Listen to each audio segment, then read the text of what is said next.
With that, we're going to go ahead and get started.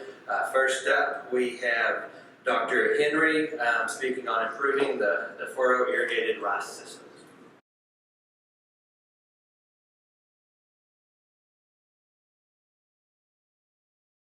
So I'm going to share with you some experience I've had with irrigated rice. I've been working with it for 4 to 5 years now. Took a different approach with it.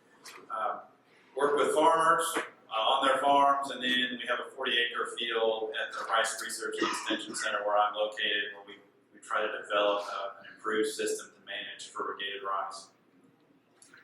So I really set out to answer these objectives.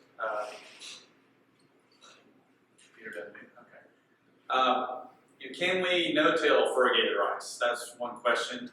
How much water does irrigated rice use? People told me that it used a lot more water than flooded rice when I started. Is there a yield penalty for irrigated rice?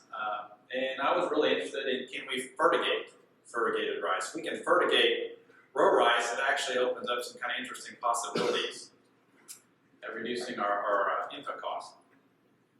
And then can we improve the irrigation efficiency of irrigated rice, essentially?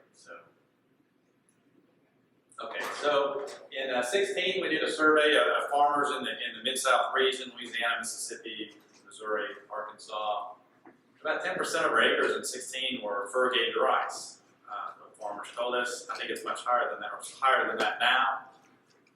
So there's a lot of interest in it. We started out, one of the things that we did was we tried to get farmers to do side-by-side comparisons of multiple inlet rice irrigation or side inlet irrigation versus irrigated rice, plant the same variety on the same soil type, plant at the same time, treat everything the same, and then we were going to compare the water use and yield of irrigated rice to see if we could nail down this yield, the differences. So this is our data set. It's all over the board. A lot of times the county agents manage this for me, and a lot of times they're farmers the first time they've ever tried to do irrigated rice. So we would put sensors out there. Some of them already had experience, thought they knew what they were doing, so knock yourself out. It's highly variable. The water use is all over the place. Lots of things can happen, but when you throw all this data together, the statistics, we found that there's a significant difference in water use. We're using less water on irrigated rice, 10% less, over 2 acre inches. No significant difference in yield, although it's approaching significant. So there could easily be a 10 to 13 bushel, around a 13 bushel yield difference, depending on how you interpret the statistics if it's getting there. So Dr. Maine Ranjit, who works with me, an ag economist, some of these we have more extensive data on the input costs, and we haven't been able to find the difference in net returns in that small data set. So that's kind of what we've learned from working with farmers on the farm with irrigated rice. We did a row rice roundtable, an extension meeting in Arkansas last spring, and we asked them a series of questions to people that came, and it was a really interesting meeting because farmers were interacting with the specialists. And one of the things we asked was, do you think row rice uses more or less water? And so they told us that a little less water, about what our data set is actually showing. Is there a yield reduction that's acceptable to you? I think a lot of farmers are willing to take less yield because it's less labor, less expense to grow row rice. They're telling us, 10 to 15 bushel yield hit's okay because it's probably about the extra money they're spending to put out a flooded production system. And what's the motivation? And this comes out in personal conversations a lot. Their big thing is utilities, levies, and labor. That's why they're interested in irrigated rice. It's not that that's the main reason. That's what they kind of told us. All right, so this is our study system, 40 acres. We do half-acre plots with a 1,300 feet long. We've been doing this since 16. Generally, in 2 of the years, in 17 and 18, we irrigate every 3 to 5 days, generally using soil moisture sensors, watermarks, and TDRs, total domain reflectometry sensors. This is irrigated with a pitless variable flow tailwater recovery system. That's part of what we've developed and patented is a system that recirculates the water around. And so the first couple of years we compared it with continuous flow irrigation, which is what we would normally use, surge irrigation, and then this particular system to get at the irrigation efficiency improvement. Trying to put on fertilizer right before we plant a little bit. Pre-plant.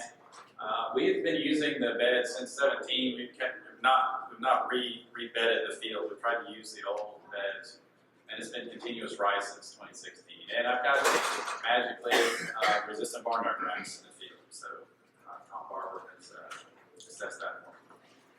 All right. So since I'm really after irrigation efficiency, because I'm an irrigation engineer, 40 acres of rice, you got to do something else with it. So we do these other studies on top of it: nitrogen, tillage. I was interested in can we no-till without a yield drag, and then irrigation frequency we did last year. So generally what I've tried to do is the different splits. So I'm really interested in this fertigation. So we do urea all up front. We'll split it at 3 or 4 leaves, and then 2 weeks later, and then we split it again. We add a little bit more at the second week to get at the top end of the field. And then we tried some ESN either before or after that split, and then UAN, which we fertigate as we irrigate that first time. So in 17, I tried this just to see what would happen, and so we did all up front nitrogen, urea, then we split it, and then we did some ESN just to see if the ESN would help spread out the nitrogen. And we didn't have 2 bushels difference in the whole field and across any of those plots. So it really got us thinking about, well, we're not seeing this difference with UAN, could we really expand the study? So the next year, and we looked at green seeker, we had some green seeker data, saw a difference at the top end of the field, so that was making me think, well, let's put some more nitrogen at the top, see if we can even this out. So in 18, we do that. It's a really dry year, so we've got different splits. Again, we're splitting it all up front, we're splitting it, we're trying UAN, we're trying ESN up front, ESN at the back end. But it's a really dry year. And what happens on the UAN is that it's so dry that it takes me twice as long to get my water across the field as I had planned, as if we'd ever had any history on that field before. So what happens is that the UAN doesn't get to the bottom end of the field, so we see a yield drag in the UAN all up front. Now the second treatments, when we split it, I'm able to adjust my fertigation system to get water to the back end of the field so we don't have a yield drag as much there. And so how you irrigate and get the nutrients distributed through irrigation systems is critically important. So I think that's why we saw a difference in 18 with the UAN. But even though the statistics are spread out, there's really not that much difference between them. So we do the same thing in 19. This is more of a wet, this is also a drier year. Same splits, and we don't see any difference. Higher yield, we didn't have a herbicide damage I did in 18. And so we're just not seeing any difference with all these different fertilizer types. So I think it gives us some incentive to look at it further. Maybe that we can fertigate row rice. I've tried this in corn to fertigate corn. It doesn't work. In corn, for some reason, it does work in the rice. So anyway, so how we do our fertigation, just so you know, is it's a 10-hour advance. We wait 3 hours. We basically time the fertilizer out there for 7 hours. We shut the pump off. We let it settle in, and then we come back the next day and flush it in, and that's how we do our fertigation.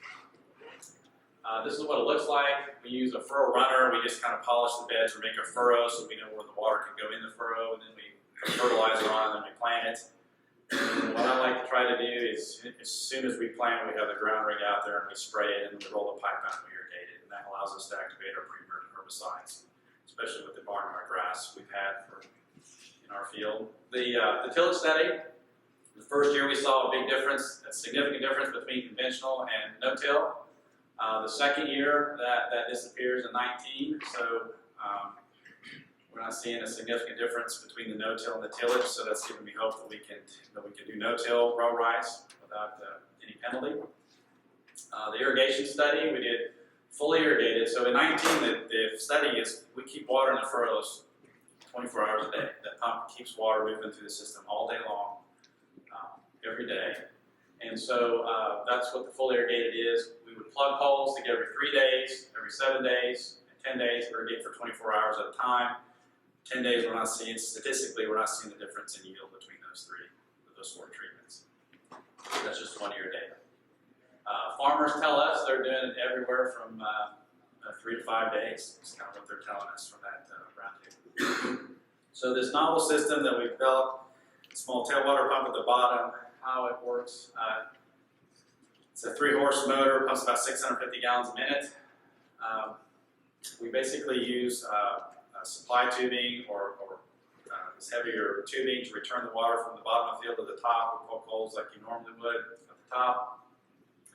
The main thing about it is there's no land lost to tailwater pit. So the convention to get the kind of efficiency we've got with this system would be to dig a tailwater pit, put a pump in, hard pipe back to the top of the irrigation system or the reservoir. It's very expensive, and farmers don't like to give up land to do that. So,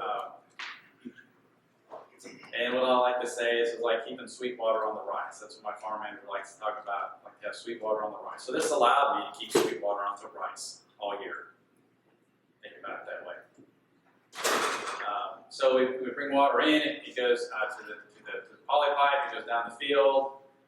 We put furrow drains back to the pump, so it drains back to our tailwater pump, and then it's returned back to the top of the field. We basically recirculate the water. So you're adding water at the bottom. You add water, we pile up water at the bottom of the field, and then it subsides. So it's more like managing a flooded rice system than fertigation.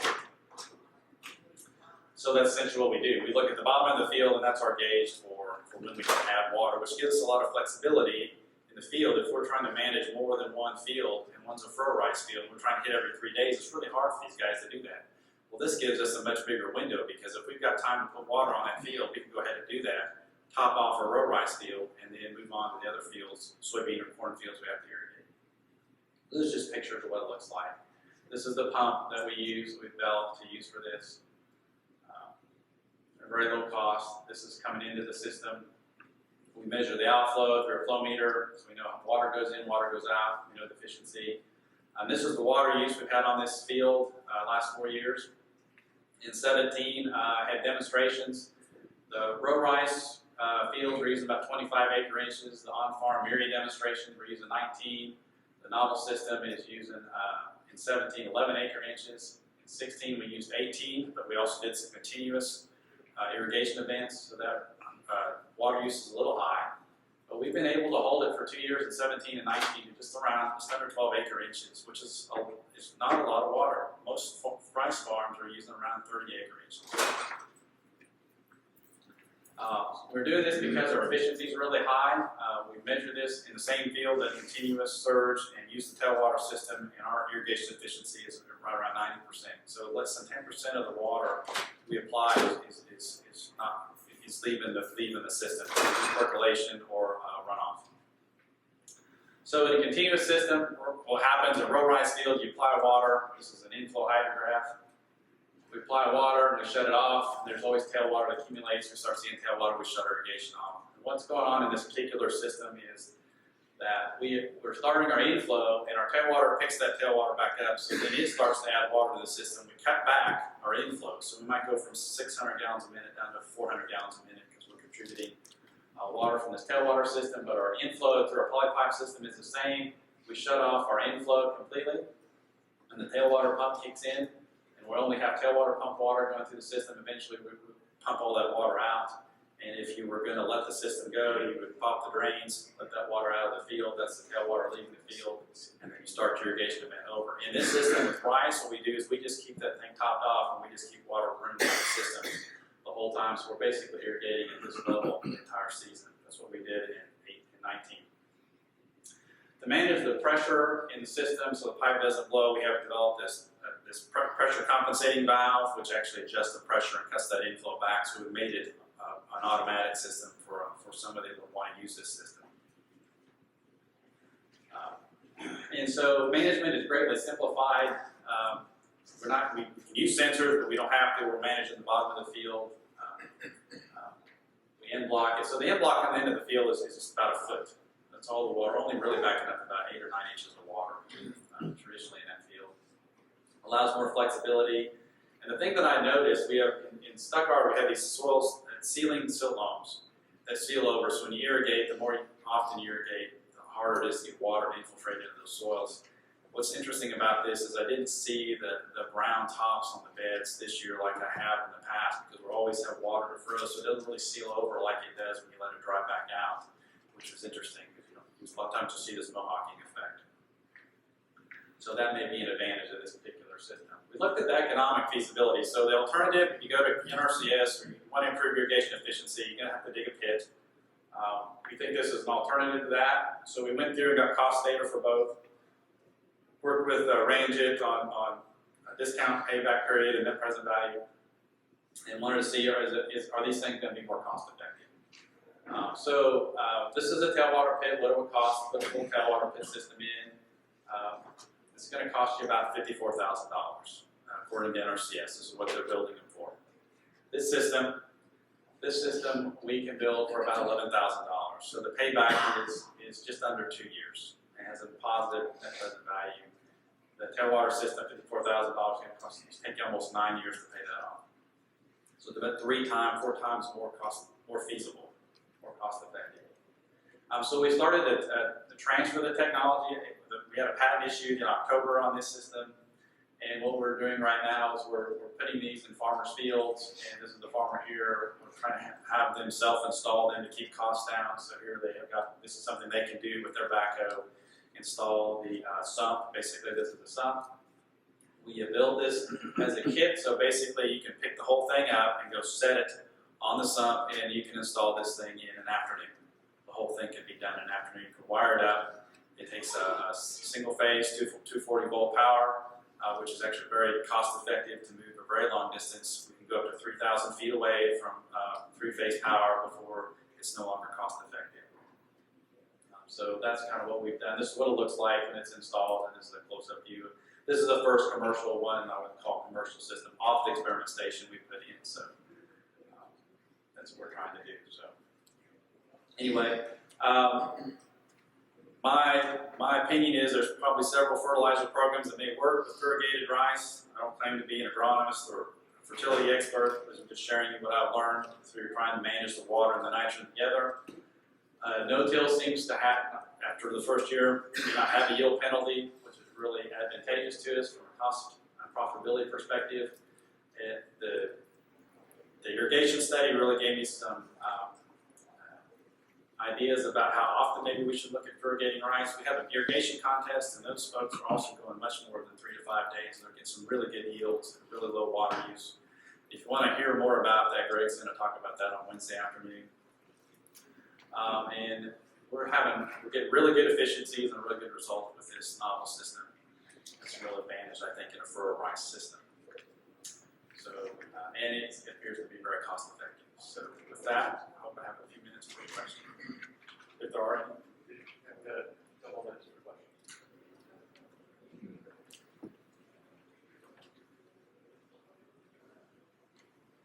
Chris, you mentioned Sweetwater.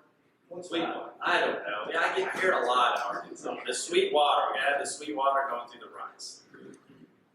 I think it's just the movement of water. This, the stagnant water versus having sweet water moving through the cascades. The old guys tell me this sweet water. What's a good thing? Bean.